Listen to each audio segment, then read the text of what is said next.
Estamos estudiando Mateo y pues este viene a ser el penúltimo tema que vamos a ver. Nos queda solo un párrafito. Lo he titulado El mensaje de la tumba vacía.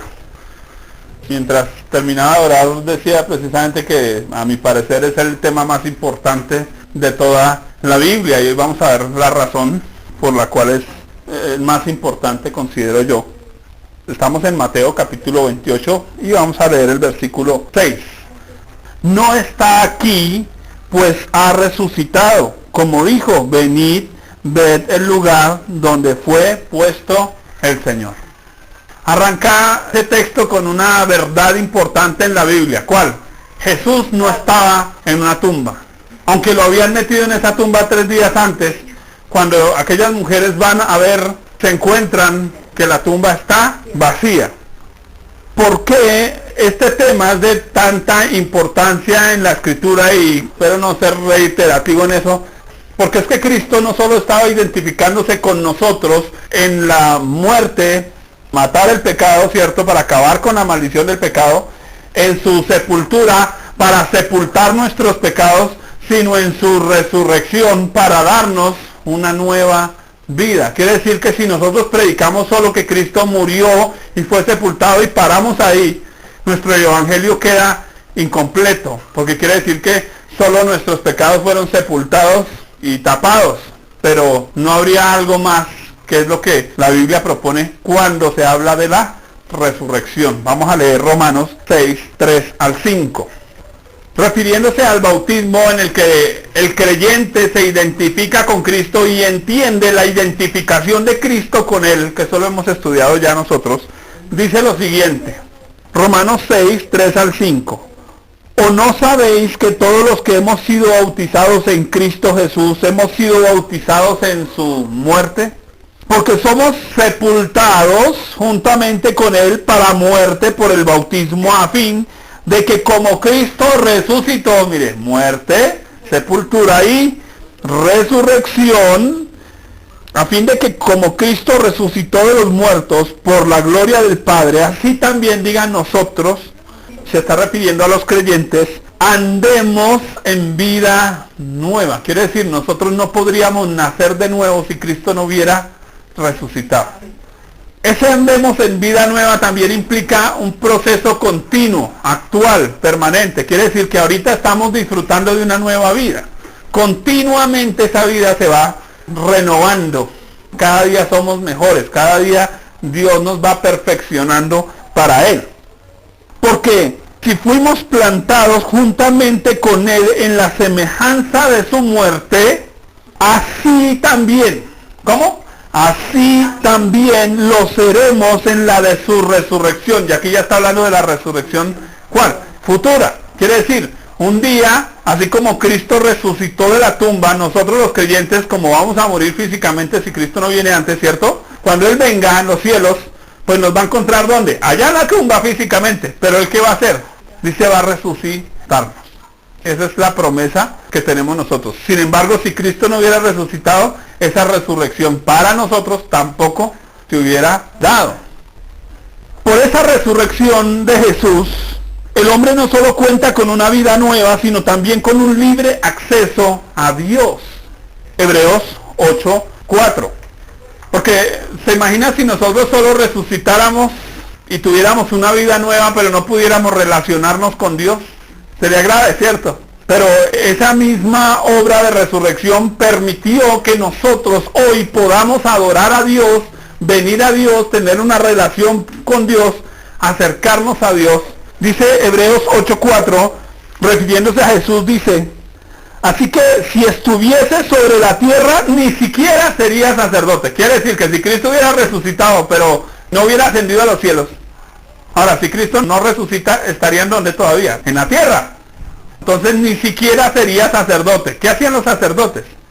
Los sacerdotes entraban para presentarse ante Dios a favor del pueblo. O sea que si Cristo no hubiera resucitado, no tendríamos un intercesor en los cielos, no tendríamos un abogado en los cielos. Si Cristo no hubiera resucitado, no tendríamos un sacerdote en los cielos. ¿Cómo estaríamos? No tendríamos ni siquiera sacerdocio, no habría ni culto siquiera. Sería gravísimo. También dice en Hebreos 9:24 ahí enseguida, porque no entró Cristo en el santuario hecho de mano, figura del verdadero, sino en el cielo. ¿Por qué tenía que resucitar? ¿Para ir a dónde? En el cielo mismo, para presentarse ahora por nosotros ante Dios. Es lo que acabo de decir. Cristo entra al cielo, pero Él no entró por Él. Él entró para presentarse en lugar de nosotros. Mire la importancia de la resurrección. Hebreos 10, 19 al 22, allá adelantico también. Así que, hermanos, teniendo libertad, diga conmigo, teniendo libertad. ¿Quiénes? Nosotros, los creyentes, para entrar en el lugar santísimo por la sangre de Jesucristo, por el camino nuevo y vivo que Él nos abrió a través del velo, esto es de su carne, y teniendo un gran sacerdote sobre la casa de Dios, acerquémonos con corazón sincero, en plena certidumbre de fe, purificados los corazones de mala conciencia y lavados los cuerpos con agua pura. Podemos acercarnos a Dios porque Cristo está en los cielos. Pero si Él no hubiera resucitado, definitivamente tendríamos un problema para tener comunión con Dios. Nuestras oraciones no subirían del techo. Porque quien le transmite nuestras oraciones, nuestros anhelos, nuestros deseos a Dios, ¿quién es? Jesús, que intercede por nosotros. Como cristianos, en ese punto debemos observar los antecedentes, no solo bíblicos, sino históricos de la resurrección. Y acá un punto importante y es lo siguiente. El mundo celebra precisamente en esta semana, y me llama la atención que a lo que más le dan prioridad es a qué, a la muerte, al sacrificio, a ese momento trágico en la cruz del Calvario, ¿sí o no?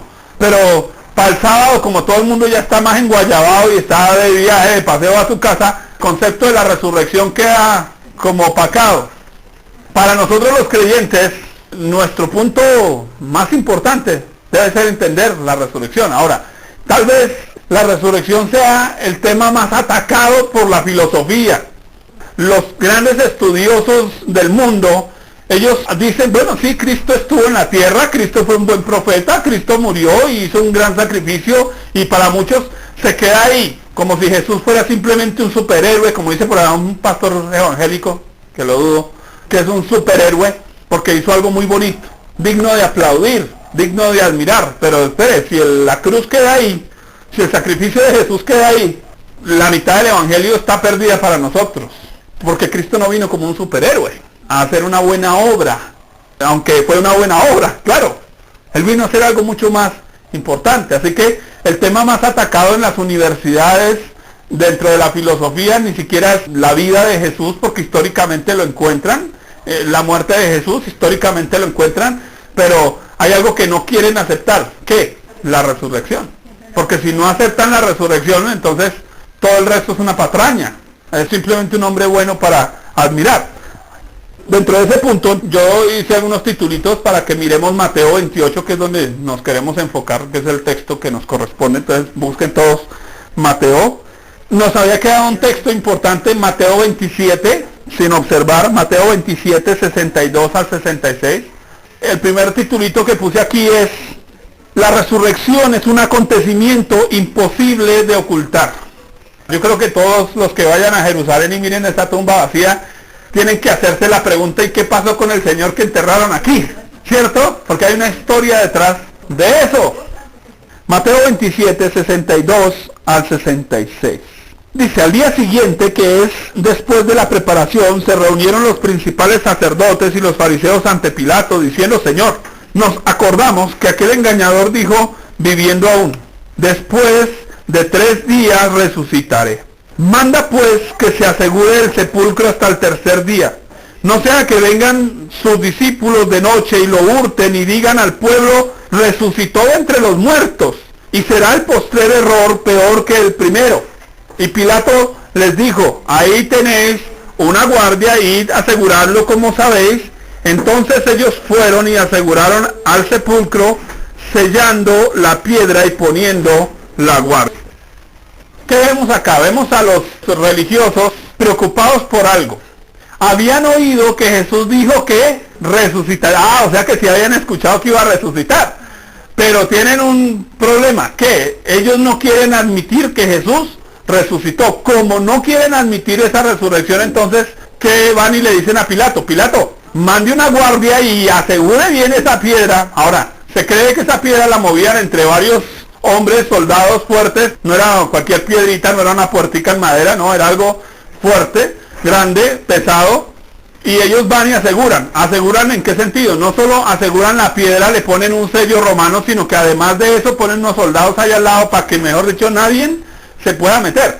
Porque hay algo interesante con esa tumba, ¿se acuerda? La tumba había sido labrada. Quiere decir que no era que la habían armado, o sea que ya no tenía huecos por donde meterse. Había una montaña y habían labrado el hueco, y ahí sí habían puesto la puerta, el sello, la piedra que cubría ese lugar. Qué interesante es pensar que Satanás ha trabajado desde el principio de la resurrección para precisamente lo contrario, que ocultar dicha resurrección. Entonces ellos querían impedir que Jesús saliera de esa tumba, poniendo unos guardias, poniéndole buen cementico a la cosa, seguramente, no sabemos, ni poniendo el sello romano ahí. Eso es, mejor dicho, más sellado que eso, se supone imposible. Pero Jesús se levantó y ni siquiera extendió la cama, que fue lo más interesante que nosotros observamos, ¿cierto? Que dice que los lienzos estaban allá y encima de todo tomó tiempito para enrollar el sudario y ponerlo allá a un lado. Satanás ha trabajado no solo en el ámbito secular, ha trabajado dentro de la iglesia cristiana también, en algunos sectores, para que la gente dude de la resurrección, y lo ha hecho desde el principio. Vamos a mirar 1 Corintios 15, 12. Pero si se predica de Cristo que resucitó de los muertos, ¿cómo dicen algunos entre vosotros? Está hablando de Pablo a los corintios, creyentes, que no hay resurrección de muertos. Oiga, ¿cómo es tremendo que el enemigo ha trabajado que aún para que muchos creyentes no crean en la resurrección? Lo miren como un mito, lo miren como algo que de pronto se inventó alguno. ¿Cuál es el problema con negar la resurrección? Pequeño detalle. Negar la resurrección es negar a Cristo mismo. ¿Por qué? Mire lo que dice Juan 11:25. Jesús está hablando de sí mismo. Jesús dijo, yo soy la resurrección. Pare ahí. Jesús no está diciendo yo soy el resucitado. No, Jesús no está diciendo yo soy el resucitado. Jesús está diciendo yo soy la resurrección. O sea que si nosotros negamos la resurrección, tenemos que negar absolutamente a Cristo también. Él no solo es el resucitado porque resucitó, sino que Él mismo da la resurrección porque Él mismo es la resurrección. Él es la vida dentro del creyente. Él no le da vida al creyente, Él es la vida dentro del creyente. Porque a veces nosotros creemos que Cristo lo que hizo fue ponernos el electroshock y hacernos vivir. No, Él no nos puso ningún electroshock para hacernos vivir. Él se metió dentro de nosotros y su vida está en nosotros. Estamos vivos porque Él vive. Eso es una verdad fundamental en la Escritura. Si el Señor simplemente resucitó, no es más que un héroe. Pero si Él es la resurrección, Él es Dios. Algo importante. Para mucha gente, ay, tan bonito que Cristo resucitó. No, espere, Cristo no solo resucitó, Cristo es la resurrección misma. Y eso hace que Él sea Dios, sino un simple héroe. No fue un acontecimiento bonito, un milagro. El milagro es Cristo mismo dentro de nosotros. Por tanto, todos los sellos del mundo no podían haber detenido la resurrección. Porque la resurrección es Cristo. ¿Quién puede detener a Cristo? Si Cristo es Dios, ¿quién puede detenerlo? Nadie. Mire lo que dice 1 Corintios 15, 55. Tal vez el canto del creyente más valioso de toda la Biblia. ¿Dónde está, oh muerte, tu aguijón? ¿Dónde, oh sepulcro, tu victoria? ¿Le iba a ganar el sepulcro a Dios? No. ¿Podía? No. ¿Dónde está la victoria del sepulcro? ¿Pudo el sepulcro mantener a Cristo ahí encerrado? No. ¿Por qué? Porque Cristo es la resurrección. La resurrección entonces no solo es un acontecimiento imposible de ocultar, también es un acontecimiento creíble. Vamos a mirar. Saben que la historia bíblica demuestra que los discípulos debieron ser convencidos de la resurrección de su maestro. Qué interesante que los que estaban andando con Jesús, Jesús les dice, voy a resucitar. Y cuando lo ven allá sepultado, cada uno se fue para su casa y ese señor se murió. ¿Sabe qué tuvo que hacer Cristo? Venir y presentárseles después de la resurrección y convencerlos que estaba vivo. Mateo 16, 21 y luego todos pasamos a Mateo 28, del 1 al 10. Mateo 16, 21 dice, desde entonces comenzó Jesús a declarar a sus discípulos que le era necesario ir a Jerusalén y padecer mucho de los ancianos y de los principales sacerdotes y de los escribas y ser muerto y resucitar al tercer día. ¿Lo había hablado Cristo claramente que iba a tener que resucitar? Sí. Y sucedió. Entonces vamos a leerlo. Mateo 28, 1 al 10.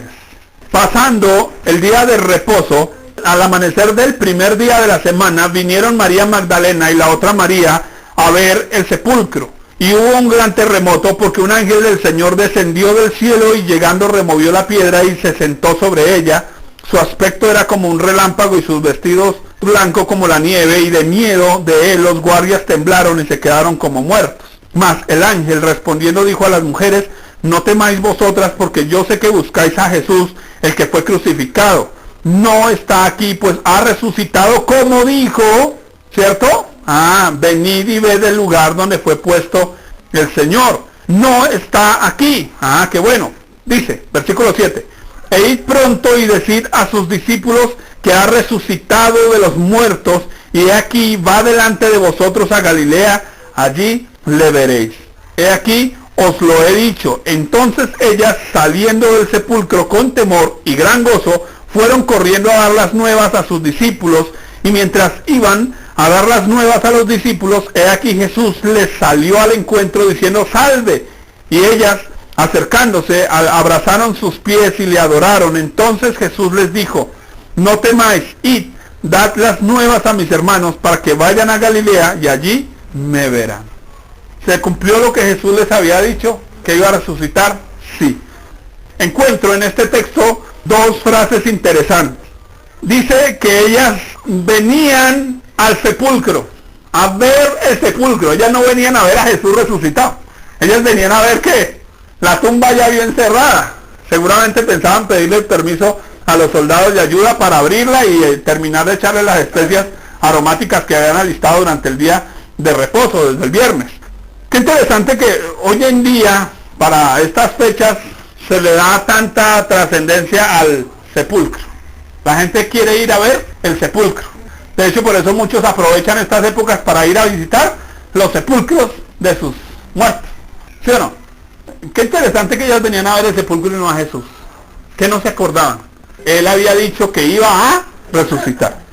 También dice el ángel, yo sé que buscáis al que fue crucificado. Ellos querían no solo ver el sepulcro, querían ver a quién, al crucificado. Se le da tanto énfasis al crucificado y tan poquito énfasis al resucitado. Mientras algunos hacen culto al sepulcro, otros lo hacen únicamente a la crucifixión, llorando y compadeciéndose por los horripilantes acontecimientos que sufrió el Cristo. Estos miran la crucifixión como un mero sacrificio en lugar de verlo como el juicio de Dios sobre el pecado humano. Porque tal vez una de las verdades más importantes de la Biblia es que lo que hizo Cristo en la cruz no fue un mero sacrificio. Fue el juicio de Dios sobre el pecado del hombre. Y eso cambia todo. ¿Por qué? Porque nosotros nos vamos, en Semana Santa ponen la película y la gente se va y la llora, ¿cierto? Pobrecito, pobrecito. Pregunta, ¿quién era el pobrecito? Entonces vamos a mirar. Porque es que Cristo no estaba dándoselas de pobrecito yo, mírenme y tengan lástima de mí. No, espere, porque hemos confundido eso. Primera de Corintios 15, 16 al 19. Porque el asunto no se trataba sobre cómo Cristo iba a ser maltratado, el asunto se trataba de cómo Dios estaba enjuiciando el pecado del hombre en la persona de Cristo. Porque si los muertos, dice Pablo, no resucitan, tampoco Cristo resucitó. Y si Cristo no resucitó, vuestra fe es vana. Aún estáis en vuestros pecados. Si Cristo no resucitó, usted sigue siendo un pecador. Versículo 18. Entonces también los que durmieron en Cristo perecieron. Si en esta vida solamente esperamos en Cristo, somos los más dignos de conmiseración de todos los hombres. O sea, si usted solo confía en un Cristo histórico, usted es el más digno de conmiseración. Porque es que Cristo no fue solo un personaje histórico importante que hizo algo bonito y tan lindo, ¿cierto? No. Él tenía que resucitar para que nuestro pecado desapareciera totalmente. En ese punto, el consejo que Jesús le da a los que simplemente lloran viendo las películas y la sangre, ¿cierto? Porque allá en esa época para ellos también era todo un espectáculo ver a los crucificados. Y entonces cuando fueron a crucificar a Jesús, el espectáculo fue mayúsculo. Quiere decir, había una cantidad de gente que lo conocía, que lo había visto hacer milagros y una cantidad de cosas, y estaban ahí mirando lo que estaba sucediendo. Y muchos de ellos hacían lo mismo que hacemos nosotros en las películas, ponernos a llorar. Y entonces mire lo que Jesús dice allá: no lloréis por mí, sino llorad por vosotras mismas. Creo que en el texto no lo anoté, creo que lo miramos hace 15 días, si no estoy mal. No lloréis por mí. Señores, no lloren viendo cómo yo padezco. Lloren por ustedes, porque los pecadores son ustedes, señores. Porque lo que estoy haciendo es por ustedes, por su pecado, para que ustedes no sigan siendo pecadores. Esa es la obra de Cristo en la cruz.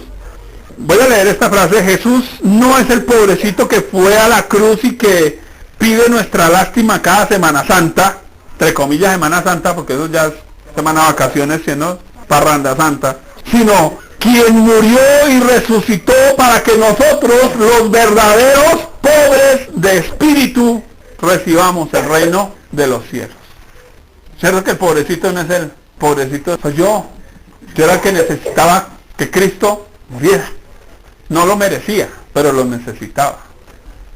Quienes evidenciaron la resurrección. Entonces vamos a ver ese punto importante. Entonces vamos a Mateo 28, 2 al 4. La Biblia dice que por uno o dos testigos se corrobora una verdad. Así que la resurrección requería que hubieran testigos. Si no hubieran habido testigos, la resurrección sería una mentira. Entonces, ¿sabe qué se aseguró el Señor? Demostrársele a mucha gente. Entonces vamos a mirar Mateo 28, 2 al 4. Primero, ¿a quién se les mostró? A los soldados.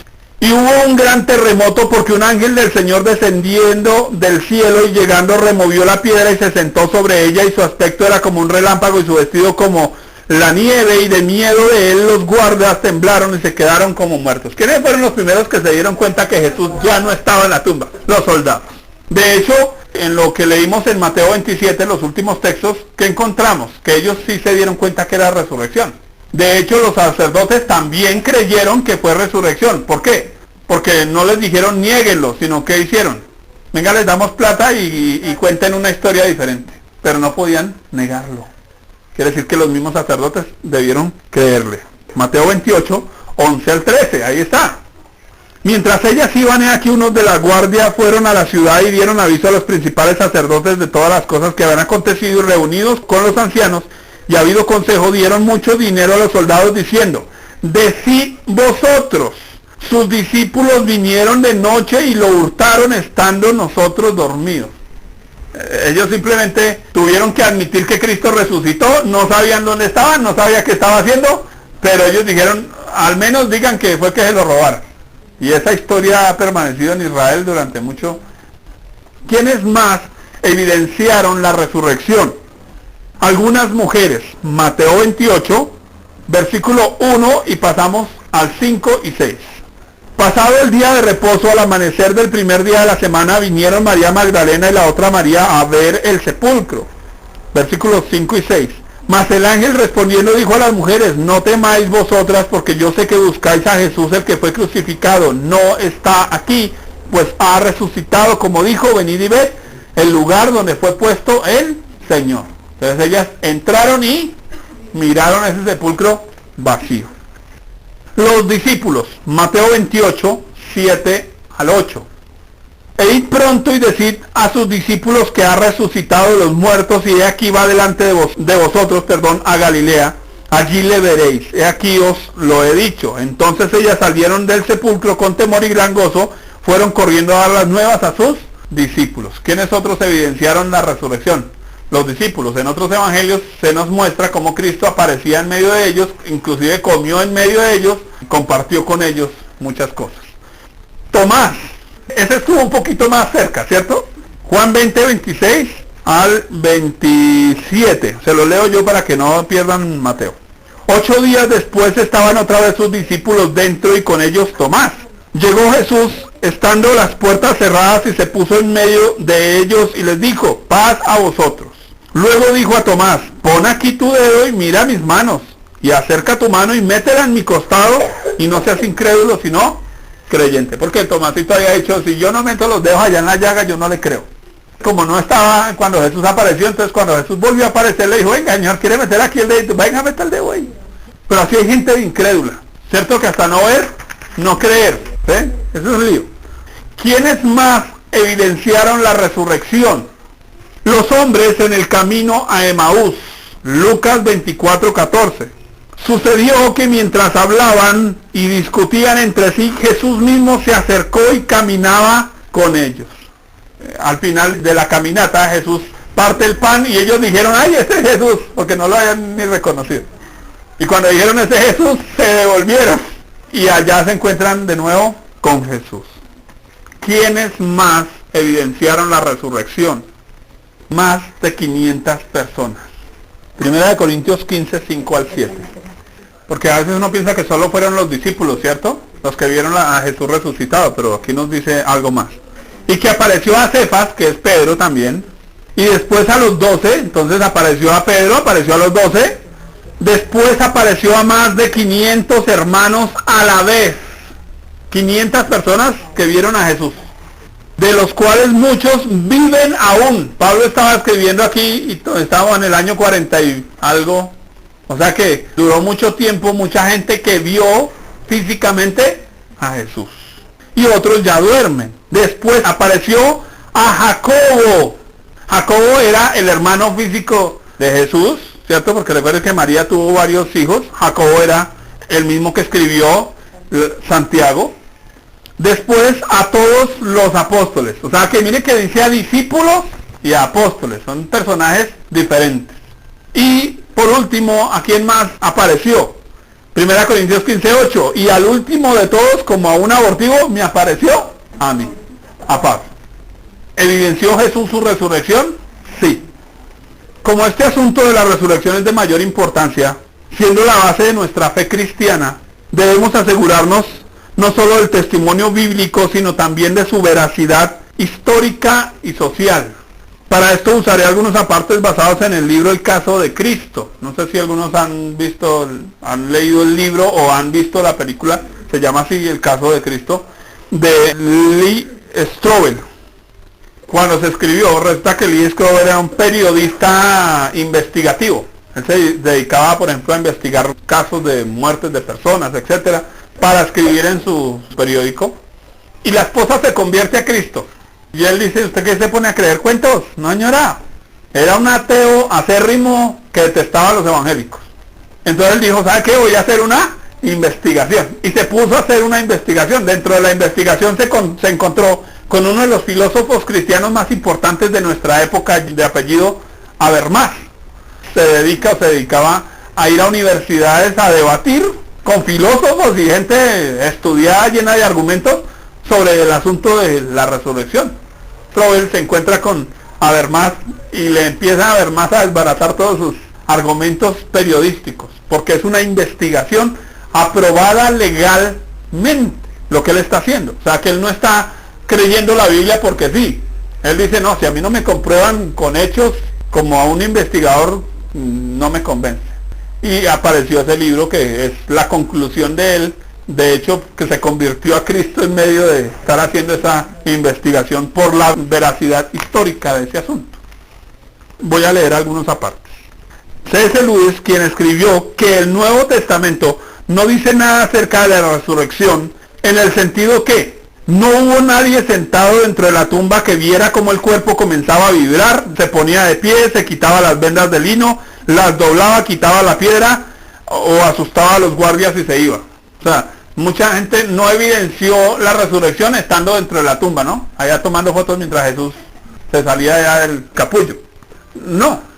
Dice, por su parte, la ciencia es toda causa y efecto. Entonces son las bases científicas para analizar algo. No vemos dinosaurios, estudiamos los fósiles. Quizás no sepamos cómo comienza una enfermedad, pero estudiamos los síntomas. Quizás nadie presenció un crimen, pero la policía ordena las evidencias después del hecho. Por lo tanto, yo observo la evidencia a favor de la resurrección de la siguiente manera. En primer lugar, murió Jesús en la cruz. Y en segundo lugar, se apareció luego a la gente. Si uno puede establecer estos dos puntos, ya ganó el caso, porque los muertos generalmente no se aparecen a nadie. Comenzaré con la evidencia que prácticamente todos los eruditos críticos admiten, incluyendo los ateos, tienen que admitir. Nadie cuestiona que Pablo escribió Primera de Corintios, y allí lo tenemos afirmando en dos pasajes que él mismo se encontró con Cristo. Ningún ateo le va a decir a usted que Pablo no existió, porque todos saben que Pablo existió, porque hay suficiente evidencia. Pero ese mismo Pablo no solo existió, fue creído en su época en Roma por causa de que Dios lo lleva al imperio romano. Así que el mayor testigo que tenemos nosotros como creyentes es Pablo, no solo en los ámbitos evangélicos, sino en los ámbitos seculares e históricos. Y Pablo mismo afirma, allá en Corintios 9, versículo 1, dice, no soy apóstol, no he visto a nuestro Señor Jesucristo. Entonces, si yo le creo a Pablo, tengo que creerle que miró a Jesús resucitado. Primera de Corintios 15:8 expresa, y por último se me apareció también a mí, que fue el texto que acabamos de leer. La parte final de lo que Pablo escribe dice también que Cristo se apareció a Cefas y luego a los 12 y después apareció a más de 500 hermanos a la vez, la mayoría de los cuales vive todavía, aunque algunos han muerto. Luego apareció a Jacob, más tarde a los apóstoles. La evidencia más temprana que tenemos acerca de la resurrección, casi seguro se remonta al tiempo inmediatamente posterior al momento en que se dice que ocurrió la resurrección. Esta es la evidencia que aparece en los primeros sermones de Hechos de los apóstoles. No puede haber lugar a dudas de que en los primeros capítulos de Hechos su autor preservó material y fuentes muy tempranas. Y entonces quiero que pongan todo el cuidado a esta frase. Así, los primeros cristianos no adoptaron simplemente la enseñanza de que Jesús resucitó. Ellos estaban seguros, convencidos, porque habían visto a Jesús resucitado. O sea, ellos no contaron un cuento de otros. La mayoría de ellos que podían decir, es que yo lo vi, yo tuve una experiencia, yo lo vi, yo metí el dedo allá. Ellos no solo repetían lo que otros dicen, para nosotros nos toca repetir lo que otros dijeron, pero había una evidencia histórica. Eso fue lo que cambió sus vidas y dio inicio a la iglesia.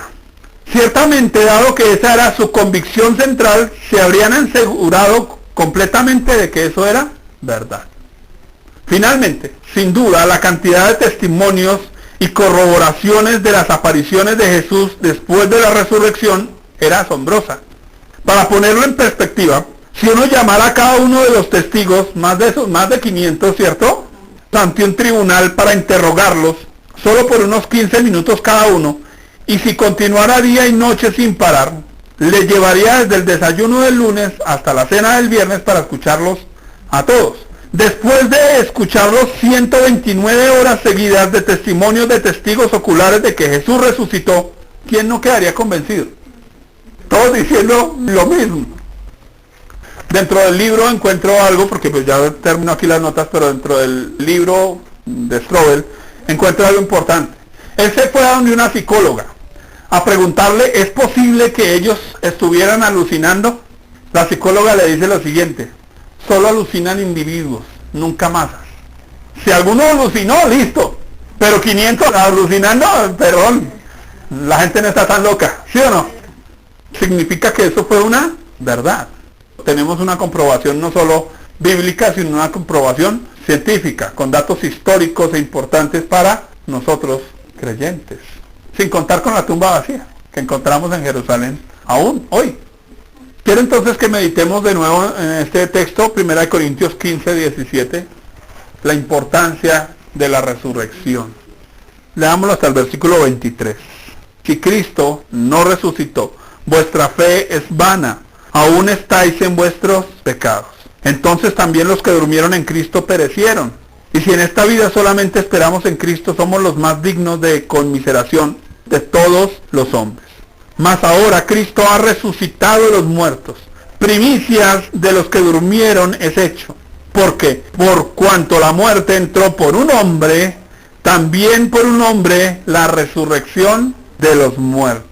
Porque así como en Adán todos mueren, también en Cristo todos serán vivificados. Pero cada uno en su debido orden. Cristo, las primicias, luego los que son de Cristo en su venida. Este es Adán. Pero Adán quedó separado de Dios. De ahí en adelante todos los hombres nacieron como muertos o separados. Todos los seres humanos que nacen ya están separados de Dios. Por eso la tendencia a ¿qué? A pecar. Entonces usted ya ve los niños chiquiticos diciendo mentiras, ¿cierto? Escondiendo las manos. Porque la tendencia es ¿a qué? A pecar. Pero dice que cuando alguien llega a Cristo, entonces, ¿cómo nacen los otros? Si estos nacieron separados y estos nacen de nuevo en Cristo, ¿cómo van a estar? Dice, son vivificados. Quiere decir, la persona sin Cristo está muerta, separada. La persona con Cristo está viva, vivificada. Y no solo eso, sino que cuando Cristo regrese de los cielos, va a ser ¿qué? Resucitada de los muertos. Eso es lo que nos está diciendo ese texto. ¿Por qué será importante para nosotros entender la resurrección? Porque la resurrección nos dio nueva vida. No fue la muerte y sepultura lo que nos dio nueva vida. La muerte y sepultura que hizo, acabó con la vieja vida, pero la resurrección proveyó una nueva vida para los creyentes. Para que no estemos más separados de Dios.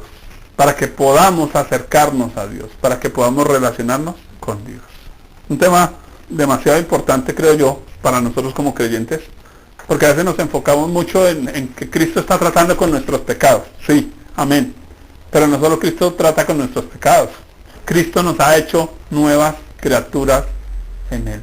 No se trata de lo que tenemos que dejar. Se trata de lo que somos en Cristo. Y si nosotros le damos prioridad a eso, como dice Pablo, ciertamente dejando lo que queda atrás, me extiendo a lo que tengo aquí, adelante. Porque la vida cristiana no es dejar de pecar, la vida cristiana es que aceptar que Cristo murió en nuestro lugar, sepultó nuestros pecados, sepultó nuestra maldad y nos dio una nueva vida, con su resurrección. Dice, andemos en vida nueva. Y eso nos pone una perspectiva diferente, porque la mayoría de nosotros como llegamos a Cristo y nos dicen, mire, pero tiene que dejar de robar, de tomar, de mentir, ¿cierto? Y entonces uno mira esa lista y uno dice, sí, eso está como duro. Claro, porque uno está acostumbrado a todas las mañas, pues es difícil. Pero si a usted le dicen, no, espere, no es que usted deje de robar, de matar, de fumar, de hacer, sino que usted tiene que empezar a, ¿qué? A aceptar lo que Cristo hizo en su lugar. Eso cambia totalmente la perspectiva. ¿Por qué? Eso dice Hebreos capítulo 12, versículo 2, ¿cierto? Puestos los ojos en Jesús. Pero el versículo anterior que decía, despójense del pecado y de todo peso. ¿Cómo me despojo del pecado y de todo peso? Poniendo los ojos en Jesús. Es todo lo que Dios nos está mandando a hacer. Que confíes en Jesucristo. Que no confíes en ti. Yo no puedo confiar en mí para dejar de pecar, porque si me pongo a confiar en mí, yo no voy a pecar. La termino embarrando, créame. No, embarra. Me dice, no voy a decir mentiras, no voy a hacer mentiras. Termina de decir mentiras. Que no es un asunto de hacer fuerza. Es un asunto de descansar. Dice, vengan a mí todos los que estén trabajados y cargados, llenos de religión. Y que yo los haré descansar. ¿Descansar de qué? De nuestras obras. ¿Descansar de qué? De nuestros pecados. ¿Descansar de qué? De nuestra maldad. Quiere decir que ya no tengo por qué pecar. Y no porque Dios me obliga a no pecar. ¿Por qué no me obliga? Ya no tengo por qué pecar. ¿Por qué? Porque tengo un Salvador, tengo un intercesor, tengo un abogado, tengo alguien que se identificó conmigo. Esa es la verdad más importante en la Biblia, mis queridos. ¿Sí o no que nuestros pecados nos meten en problemas? Nuestras malas decisiones, claro, nos meten en problemas. Pero no debiéramos estar metidos en esos problemas, debiéramos más bien descansar en Él, confiar en Él. Porque no se trata sobre nosotros, se trata de Él. Él en nosotros. ¿Se acuerda de Hebreos 13, el último texto de Hebreos? Dice que Él nos hace aptos para no pecar, haciendo Él en nosotros lo que es agradable delante de Él. ¿Quién puede agradar a Dios? Nadie. Ninguno de nosotros puede agradar a Dios. Ninguno de nosotros puede obedecer a Dios. Ninguno de nosotros puede hacer algo bueno. Ninguno. Lo hace Él en nosotros, porque Él es la resurrección en nosotros. Él es la vida dentro de nosotros. ¿Qué debemos hacer? Cristo, engrandécete en nosotros. Que Él se haga el dueño de nuestra vida. Por eso cuando vemos estas cosas, Cristo se engrandece. Dios, en esta mañana simplemente quiero orar a ti, dándote gracias, Jesús, por resucitar. Gracias porque moriste, gracias porque fuiste sepultado, pero Señor, creo que puedo decir muchas más gracias por resucitar. Porque como tú resucitaste, Señor, ya no estoy más en mis pecados. Como tú resucitaste, Señor, tengo un sacerdote en los cielos, un intercesor, un abogado, un pastor, un guía. Señor, tengo a alguien en los cielos que me libra, que me ayuda, que me entiende, que me fortalece, que me provee todo lo que yo necesito para vivir una vida nueva. Es más, Jesús, tú eres esa vida nueva dentro de mí. Si usted no le ha entregado su vida a Cristo, si usted no le ha dicho a Él que Él sea el dueño de su vida, dígale, Señor Jesús, yo quiero que tú seas el dueño de mi vida.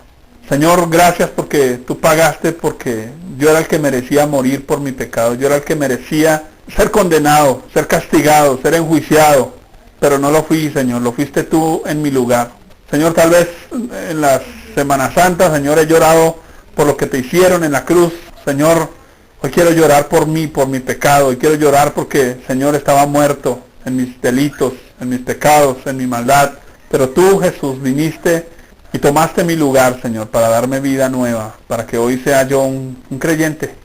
Y todo lo que tengo que hacer es creer, Señor, y todo lo que tengo que hacer es confiar, Señor, que tú resucitaste de los muertos.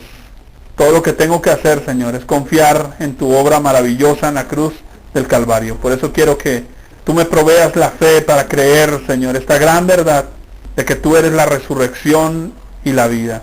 De que tú un día, Señor, vendrás en los cielos y tomarás mi cuerpo y le darás una nueva forma, Señor. Dios, gracias, Señor, por darnos vida en ti, Jesús. Te amamos, Señor. Sálvanos, perdónanos.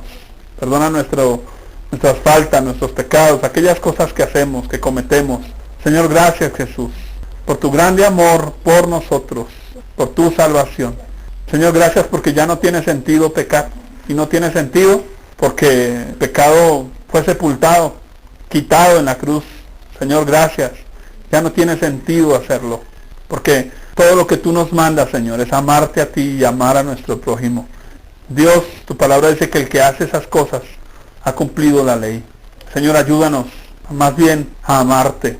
Señor, creo que ni siquiera intentamos obedecerte. Señor, más bien procuramos amarte. Procuramos ver las cosas grandes que tú has hecho por nosotros, como está escrito, a quien más se le perdona, más ama. Señor, más bien vemos cuántas cosas nos has perdonado, cuántas cosas, Señor, has pasado por alto en nuestras vidas, Señor, por el amor de Jesucristo, para darnos vida, Señor, para hacernos tus hijos. Y por eso hoy, Señor, podemos amarte más. Gracias porque cuando vemos a tu palabra como lo hemos hecho hoy, Señor, podemos ver la grandeza de tu obra, Señor. Nosotros no tuvimos nada que ver ahí. Todo lo que tenemos que hacer es aceptarlo, Señor. Es tan sencillo como eso. Ayúdanos a aceptar tu verdad. Aceptar lo que tú eres, Señor. No solo lo que tú nos das, lo que tú eres, Señor. Gracias te doy. Te alabo, Señor. En el nombre precioso de Jesús. Amén.